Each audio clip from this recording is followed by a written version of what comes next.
Lanzaría fragmentos de bambú y metralla hacia arriba, a los pies del enemigo, inmovilizándole.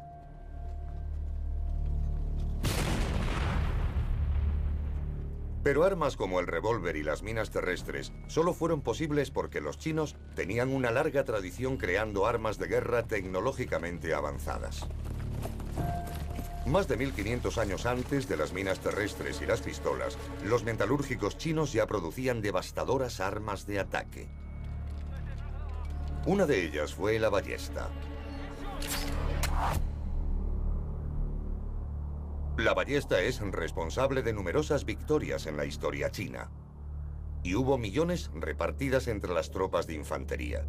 Como estaban hechas de madera, las ballestas que han sobrevivido son objetos muy valiosos. Este es un ejemplo de una de las primeras ballestas chinas. La empuñadura está hecha de madera, cubierta de laca y delicadamente decorada. El gatillo es el corazón de la ballesta china. Es un dispositivo extremadamente ingenioso. El gatillo está hecho de unos componentes que se interconectan, que deben encajar y funcionar juntos con una gran precisión. Para hacerlos se requería de un gran nivel de pericia en la técnica del vaciado. La tecnología es comparable con la usada 1,5 milenios después.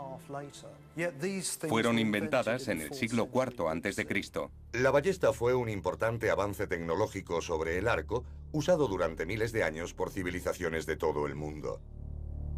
Pero, ¿por qué es este diseño más efectivo que el arco?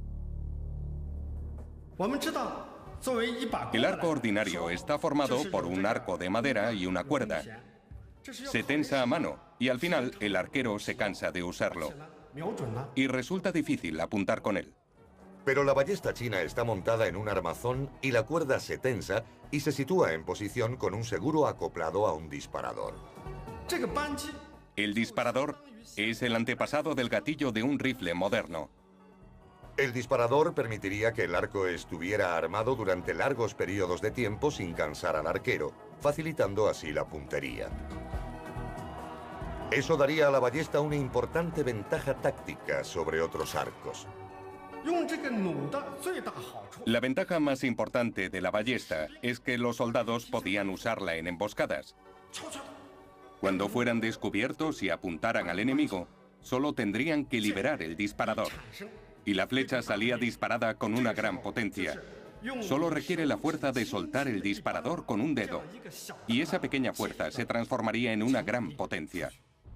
Y cuando fuera liberada, la flecha, de 1 kilo de peso, volaría 300 metros hacia el enemigo, atravesando la carne y los huesos.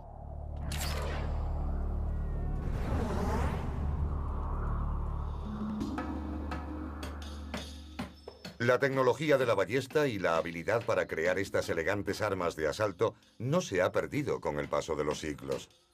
Jiang Fuxi proviene de una familia de fabricantes de ballestas que data de hace 2500 años. Sigue haciéndolas según el diseño original, usando solo las herramientas y materiales disponibles antiguamente. No sé cuántas generaciones de mi familia llevan haciendo ballestas. Mis antepasados ya las hacían.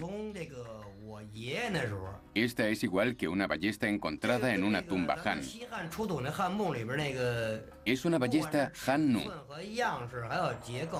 En chino significa con ira. Su historia data de hace 2500 años. Esta réplica se hizo según unos dibujos antiguos. El disparador de esta ballesta está hecho de bronce y es exactamente igual al original. Se han usado muchas herramientas modernas como tornos o fresadoras, pero nuestros antepasados pudieron hacer estos delicados disparadores hace miles de años sin herramientas modernas. A través del proceso de crear estas preciosas réplicas, Jiang Fuxi ha descubierto un beneficio táctico en la ballesta. Las tiras de cuero unidas a la cuña sirven para sujetar el arco. El arco se puede desarmar para transportarlo cómodamente en marchas militares y volverlo a montar después en el campo de batalla. Pero ¿qué potencia podía llegar a tener una ballesta? ¿Y cuál sería su mayor alcance? Según textos antiguos, la ballesta más potente podía desarrollar una fuerza de más de 130 kilos. Era la llamada ballesta cargada con los pies. Podía alcanzar 500 metros. Era un arma mortal.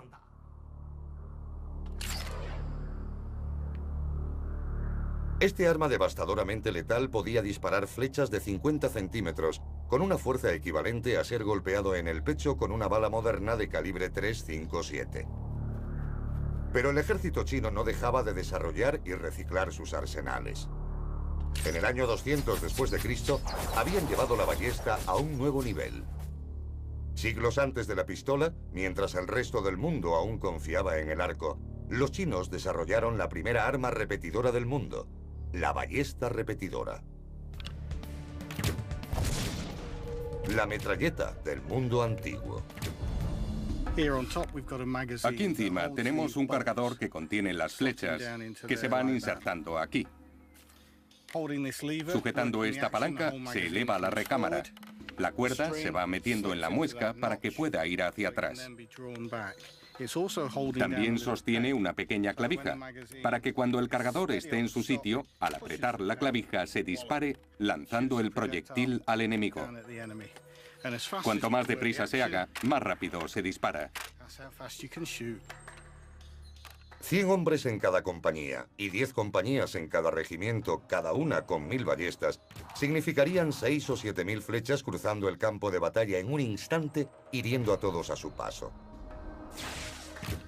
Increíblemente, esta máquina de matar no volvió a verse hasta la Primera Guerra Mundial, más de 1500 años después.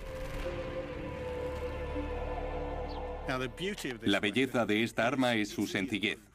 No hay que ser un soldado experimentado para usarla. Tiene un ritmo de disparo cómodo para cualquier persona, sin la dificultad de tener que aprender a manejarla. En aquella época era común que los emperadores chinos tuvieran ejércitos contratados. Eso significaba que los agricultores eran llamados a fila para defender el reino. La ballesta repetidora era el arma ideal para un soldado sin experiencia.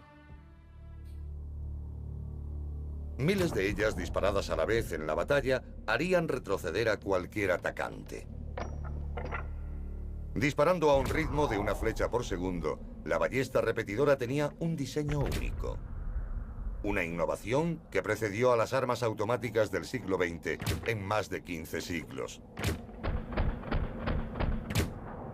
Aunque un único disparo de la ballesta repetidora no causaría un gran impacto, el efecto de miles al mismo tiempo sería devastador. Especialmente si consideramos que las puntas podrían ir envenenadas.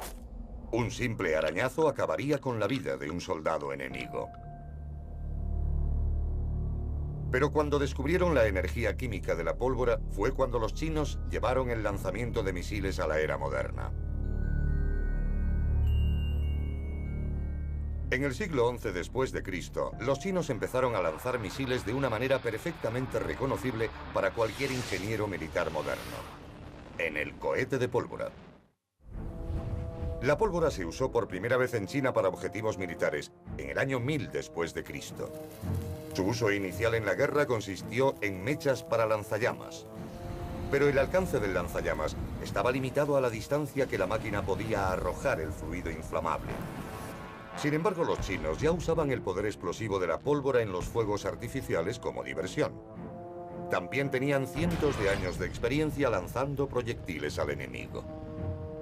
Era cuestión de tiempo que descubrieran la combinación de las dos artes.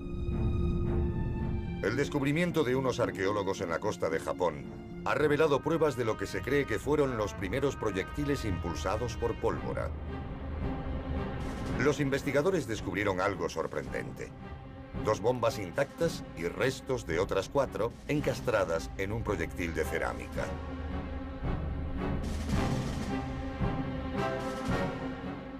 Cuando los científicos pasaron por rayos X 2 de las bombas intactas, descubrieron que una estaba llena de pólvora y la otra contenía, además, una docena de fragmentos de metralla de hierro. Se dieron cuenta de lo que tenían delante. Un artefacto medio bomba, medio granada. Sabemos que los antiguos ejércitos chinos disponían de multitud de piezas de artillería. Desde enormes ballestas, pistolas y cañones, a devastadores lanzallamas, todas usadas hace casi 1000 años. Pero ahora por primera vez, nuevos descubrimientos nos hacen preguntarnos lo increíble. ¿Pudieron los chinos haber usado misiles propulsados por cohetes en una época en la que el resto del mundo lanzaba piedras en catapultas? En sus primeros años la pólvora se usó principalmente como entretenimiento. Diseñaron espectaculares fuegos de artificio, casi los mismos que usamos hoy en nuestras celebraciones. ¿Pero podría esta pericia ser usada en batalla? ¿Pudieron los chinos adaptar esta tecnología y crear armas de guerra autopropulsadas? Con la dinastía Song, en el siglo XIII, se seguía usando como diversión para fuegos artificiales. Pero poco después empezó a tener un uso militar, mucho antes del uso de cohetes en cualquier otra parte del mundo. Las primeras aplicaciones de la tecnología del cohete para uso militar fueron muy básicas. Implicaban acoplar un cohete de pólvora a una flecha para propulsarla. Existen pruebas de ensayos en los que los cohetes iban acoplados a creaciones aerodinámicas con forma de ave. Pero los grandes avances estaban a la vuelta de la esquina. Con la dinastía Ming, desde mediados del siglo XIV, empezaron a usarse cohetes en la guerra china. Eran pequeños artefactos con puntas de flecha en el extremo de una vara propulsada por un cohete. No tenían cabezas explosivas, por lo que eran más útiles cuando se disparaban en masa. Como los lanzacohetes múltiples modernos, los chinos provocaban la devastación en el campo de batalla. Y eso no era todo. Hubo un invento que llevó la tecnología del cohete al límite. Una pieza militar no muy diferente a los cohetes que usan las Fuerzas Armadas modernas. El misil balístico. Inventado a principios del siglo XIV, incluso su nombre estaba diseñado para infundir miedo a las tropas enemigas. Esta es un arma antigua llamada dragón de fuego surgido del agua. Se usó en batallas navales. Generaba una larga cola de fuego, semejante a la de un dragón. En China hay muchos tipos de bambú, por lo que es fácil encontrar los materiales con los que hacer el cuerpo del arma. ¿Pero cómo funcionaba? Tiene unos cartuchos de fuegos artificiales acoplados a la parte exterior, que actúan como una pequeña petaca cuando se encienden. En ese momento sale volando. La boca de la parte delantera está cargada con pólvora que explota en el barco enemigo. Pero había más. El cohete era construido en dos fases. Durante el vuelo, la primera fase se quemaba, pero se iniciaba la segunda fase. Eso obligaba al dragón a volar más y a alcanzar el barco enemigo, explotando al impactar con él. Incluso si el enemigo estaba fuera de su alcance, el dragón de fuego estaba preparado para cualquier imprevisto. Había una recámara con 3 flechas cargadas en el interior de la boca del misil. Cientos de dragones volantes, surcando el aire hacia una flota enemiga, habrían causado el pánico y la devastación. Este dragón de fuego debió concebirse como un primitivo misil de crucero. Se usaría principalmente contra flotas enemigas en batallas navales, en los grandes ríos de China. Su principal impacto habría sido psicológico. Un gran dragón, pintado y tallado en el frente, habría tenido mucho más impacto que la ducha de flechas que descargaría. Sin embargo, es una pieza de tecnología muy sofisticada para esa época. Es increíble pensar que la maquinaria de guerra china creara armas cuyos principios y tácticas seguimos usando hoy en día.